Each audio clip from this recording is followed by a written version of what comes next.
The Derringer's cold steel pressed against her thigh as Big Mike Garrett's whiskey-soaked breath filled her nostrils. 6 men surrounded Rebecca Harrison in the Silver Dollar Saloon, their eyes hungry with 3 years of speculation about the lonely widow. Thunder rolled across the Arizona desert, trapping her in Tombstone for the night, and them with her.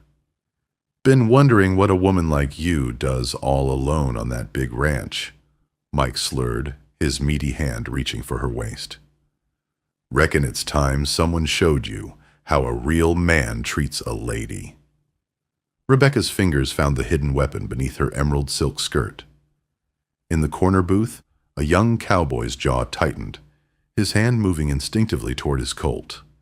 The air crackled with more than just the approaching storm. What happened next would change 3 lives forever and reveal that the most dangerous thing in the Arizona Territory wasn't hidden in holsters, but beneath a woman's skirt. Stay with me as we journey into the untamed heart of the Old West, where desire and danger dance on the razor's edge between salvation and sin.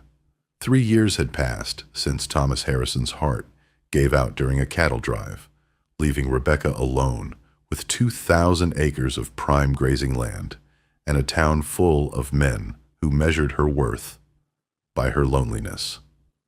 At 38, she carried herself with the grace of a woman who'd learned to survive in a world that saw widows as either saints or sinners, with precious little patience for saints. The Circle H Ranch sat 8 miles southeast of Tombstone, far enough from prying eyes, but close enough for whispers to travel on desert winds. Rebecca had kept the operation running through sheer determination, and the small Colt 41 Derringer Thomas had given her on their wedding day. A practical gift from a practical man who knew the territory's harsh realities. A lady's gun, he'd said, pressing the pearl-handled weapon into her palm.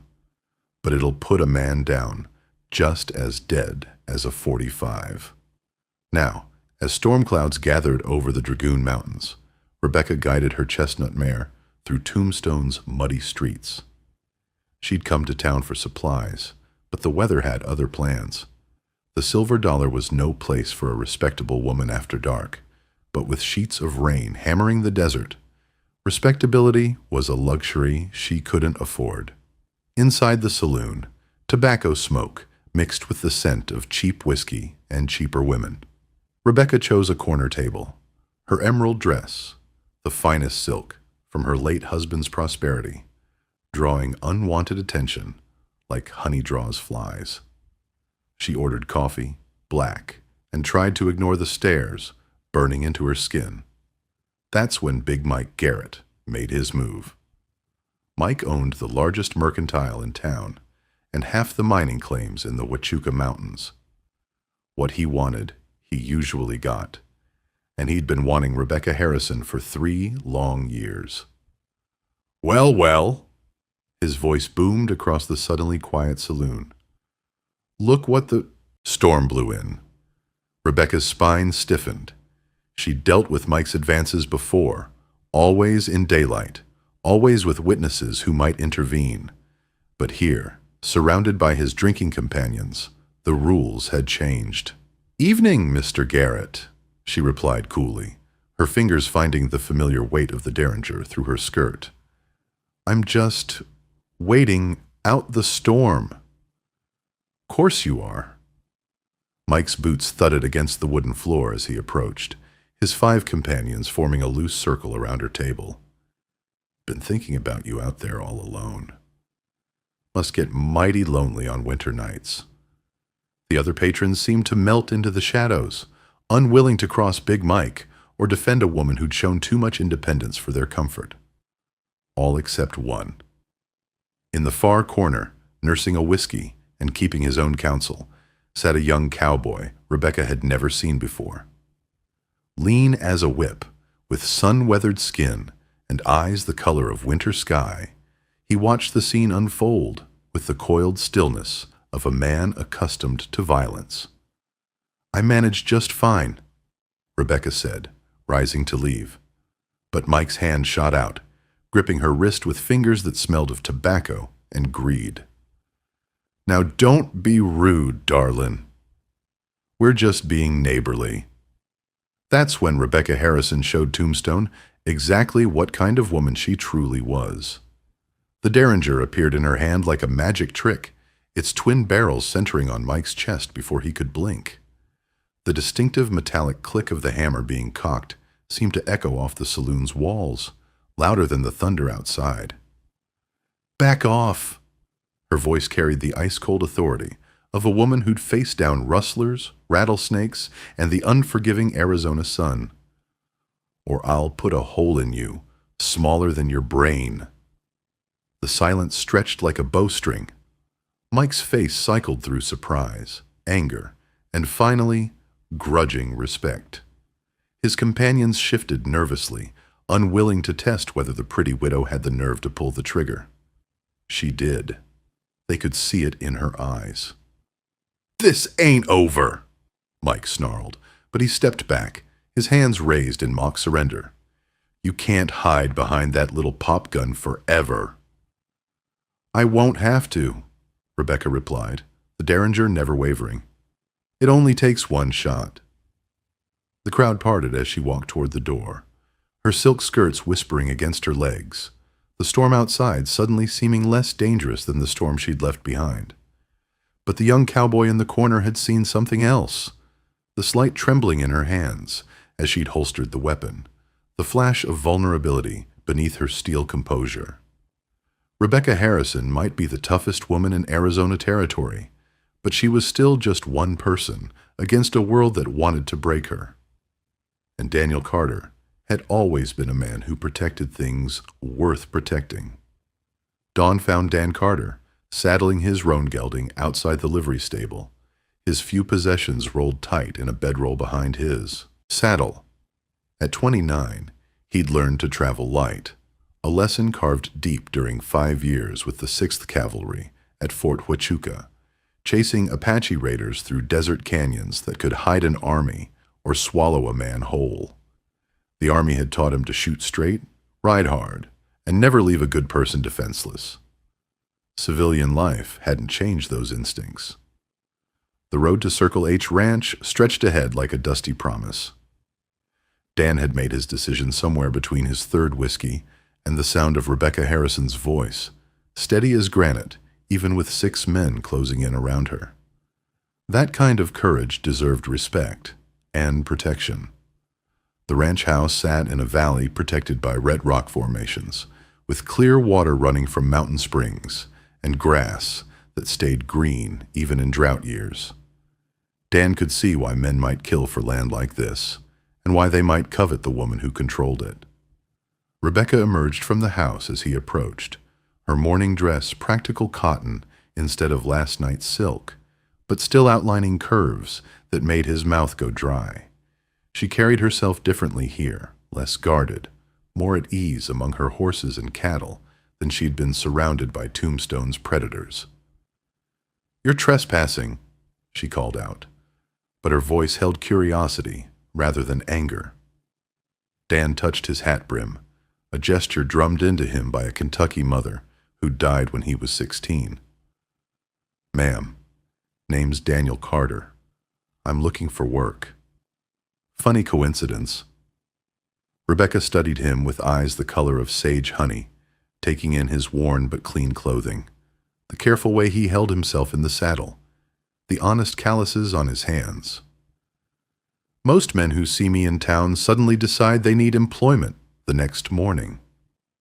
"Yes, ma'am. I expect they do." His honesty surprised her. No denials, no pretty lies about coincidence. Just a simple acknowledgement that he'd come because of what he'd witnessed. "Can you work cattle?" she asked. "Yes, ma'am." "Break horses?" "If they need breaking." "Fix fence? Repair buildings? Handle troublemakers who might not respect property lines?" Dan's smile was slight but genuine. "Ma'am, I spent 5 years keeping the peace in Apache country. I reckon I can handle whatever trouble you've got brewing." Rebecca Harrison was nobody's fool. She'd run this ranch for 3 years, weathered droughts and market crashes, dealt with rustlers and claim jumpers and men who thought a widow was easy prey. This young cowboy was trouble of a different sort, the kind that came with broad shoulders and honest eyes, and a way of looking at her that made her remember she was still a woman. But she needed the help, and something in his steady gaze told her Daniel Carter would keep his word, whatever that word might be. $30 a month, plus meals and a bed in the bunkhouse, she said. You try anything improper, and you'll meet the business end of my derringer. Wouldn't dream of it, ma'am. But as Dan Carter swung down from his horse, Rebecca Harrison caught herself noticing the way his denims hugged his thighs, the play of muscle beneath his work shirt, the confident grace of a man comfortable in his own skin. Maybe hiring him was a mistake. Maybe it was exactly what she needed.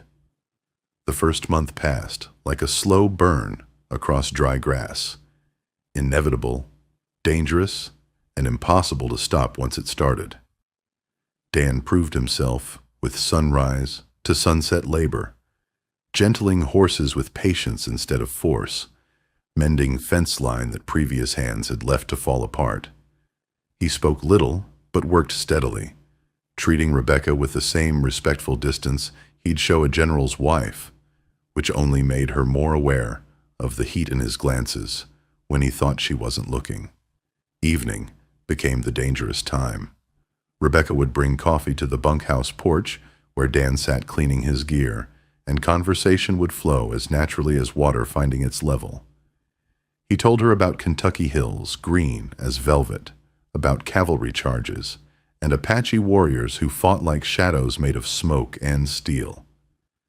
She shared memories of Philadelphia society, of how she'd met Thomas at a church social and married him for security rather than love, only to find affection growing between them like desert wildflowers after rain.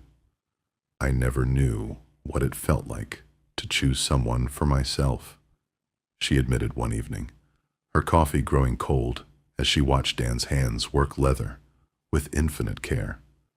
Thomas was a good man, but our marriage was arranged. Practical.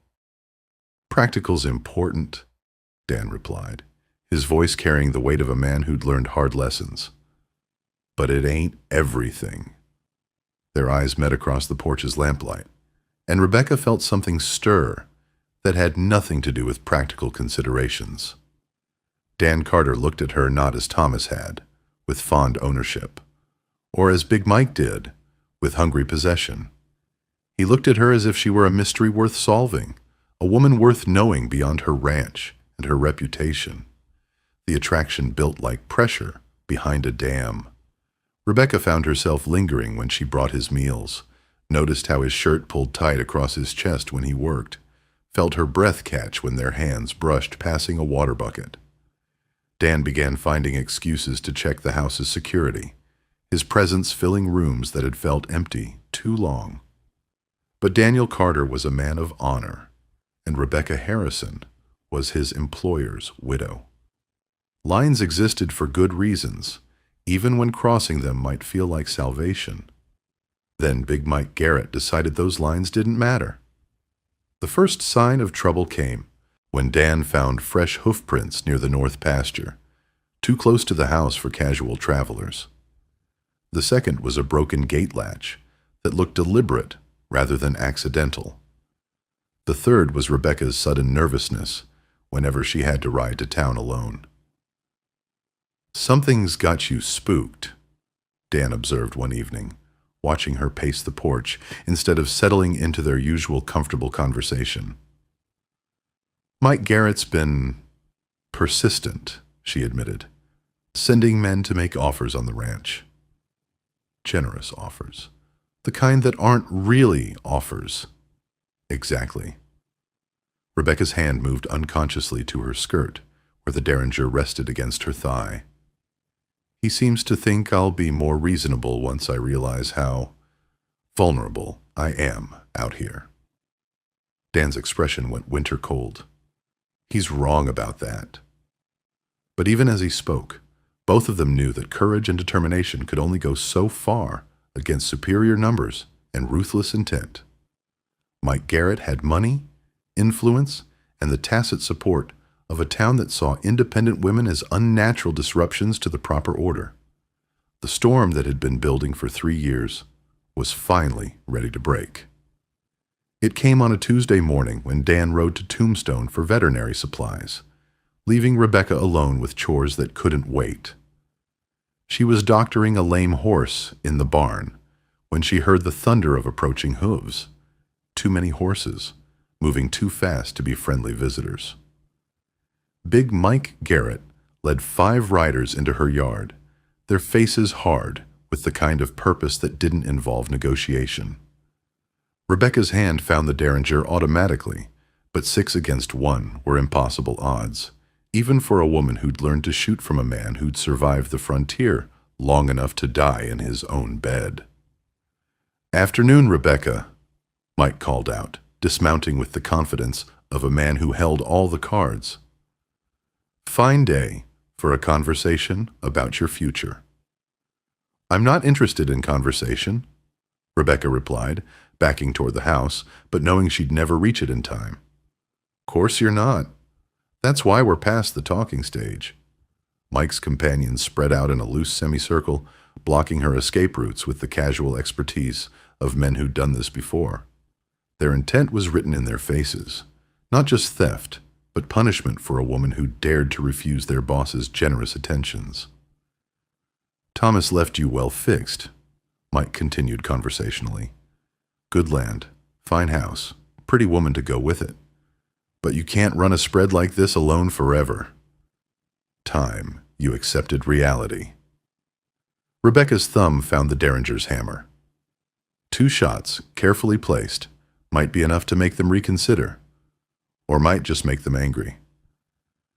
"Reality is, I've been running this ranch just fine for 3 years," she said. "Reality is you're trespassing on my land." "Your land." Mike laughed, the sound ugly in the desert air. "Darlin', the only thing you own is what men allow you to keep. Time for a lesson in how things really work." That's when the first shot rang out, sending Mike's hat spinning into the dust. Daniel Carter sat his horse on the ridge overlooking the ranch, his Colt .45 steady in his hand, and something lethal in his winter blue eyes. He'd seen the dust cloud from 3 miles away and pushed his mount hard through arroyos and between rock formations, arriving just as Mike's intentions became clear. "That was a warning," Dan called out, his voice carrying across the yard with the authority of a man accustomed to being obeyed. "Next one won't be—" "Well, well," Mike snarled, his hand moving toward his own weapon.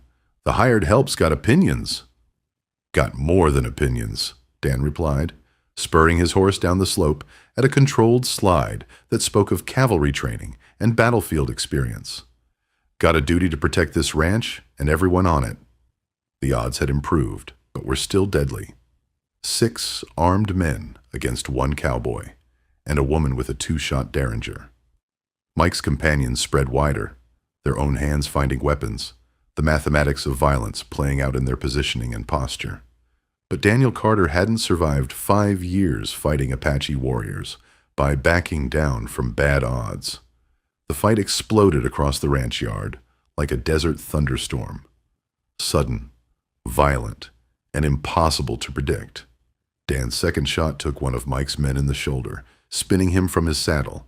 His horse hit the ground running, and suddenly the odds were moving toward survival. Rebecca proved she was Thomas Harrison's widow in more than name, the derringer barking twice as she put down the man trying to flank Dan's position. But then she was out of ammunition, and Mike was charging toward her with murder in his eyes. That's when Dan Carter showed why the 6th Cavalry had promoted him to sergeant before his 25th birthday. He hit the ground running as his horse went down under enemy fire, rolled behind a water trough, and came up shooting with the methodical precision of a man who'd learned his trade in life-or-death circumstances.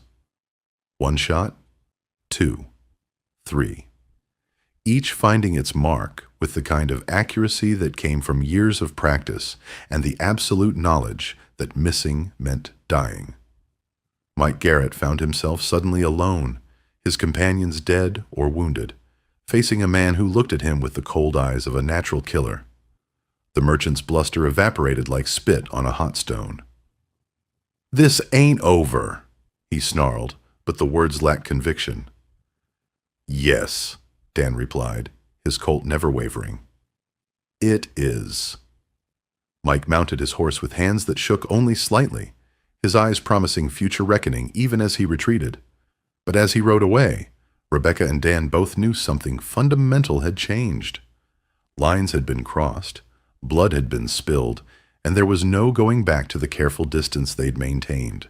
In the sudden silence after violence, they found themselves standing closer than propriety allowed, adrenaline and shared danger creating an intimacy more powerful than mere attraction. "You're bleeding," Rebecca whispered, noticing the crimson stain spreading across Dan's shirt sleeve. "It's nothing," he started to say, but she was already guiding him toward the house with hands that trembled from more than just the aftermath of gunfire. Some boundaries, once crossed, could never be rebuilt. The house felt different with Dan inside it. Smaller, more intimate, charged with possibilities that had been building for weeks. Rebecca led him to the sitting room, her hands steady now as she gathered supplies to tend his wound, but her awareness of his presence was overwhelming. "Sit," she commanded, her voice husky with emotion. "Let me see." Dan lowered himself into Thomas's old chair, wincing as Rebecca helped him out of his shirt. The bullet had gouged a furrow across his upper arm. Painful, but not dangerous, the kind of wound frontier men learned to ignore. But Rebecca Harrison had been alone too long, had denied herself too much, to ignore the sight of Dan Carter's bare chest in her sitting room. The lamplight played across muscles, earned through honest labor, scars that spoke of a hard life honestly lived. When she leaned close to clean the wound, her breath caught at the masculine scent of him, leather and horses, and something indefinably male that made her mouth go dry. "You're staring," Dan said quietly, his own voice rough with barely controlled desire.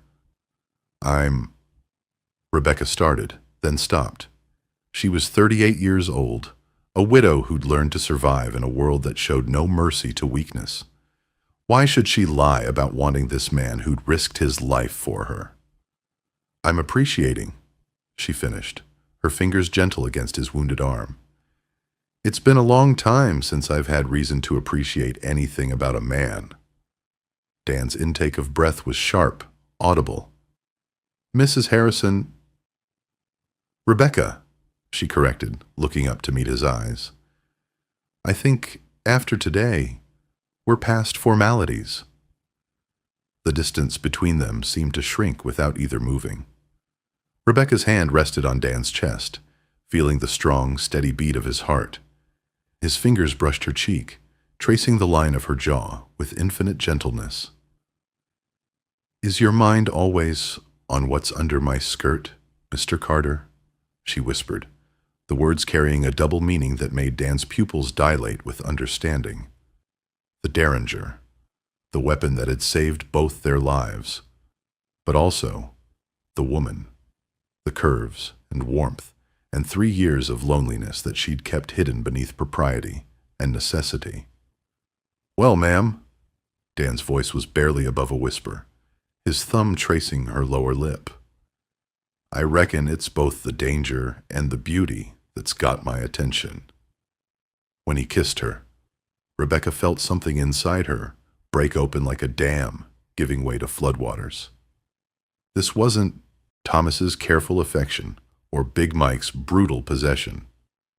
This was hunger, meeting hunger, need, answering need. Two people who'd found something rare and precious in an unforgiving world. Dan's hands tangled in her hair, loosing the careful pins that had kept it bound.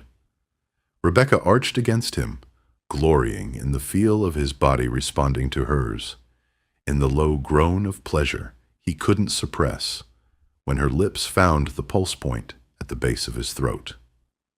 "I want to protect you," he whispered against her ear, his voice rough with emotion.